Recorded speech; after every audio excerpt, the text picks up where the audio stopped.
আজি আমাৰ মহামেয়া বনাঞ্চল সংৰক্ষিত দিৱসত মানে আমাৰ ৰেঞ্জাৰ ছাৰৰ অনুমতি এখনৰ সিহঁত আমি এটা পেট্ৰলিং কৰিছিলোঁ। তাত কিবা খবৰ পাইলোঁ যে চোৰাং চিকাৰীয়ে গছ কাটি আছে। এইটোৱে আমি অলপ অপাৰেশ্যন কৰি দুটা গাড়ী ধৰা পাইছোঁ মালসহ।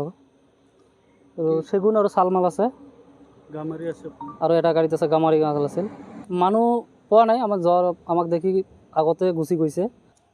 আমাৰ খৰাগাৰ ৰেঞ্জৰ আণ্ডাৰত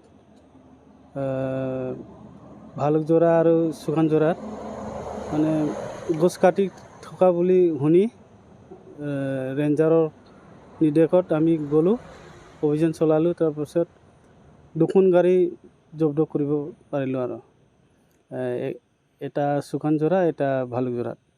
তাৰপৰা শাল আৰু চেগুন গছ আছিল।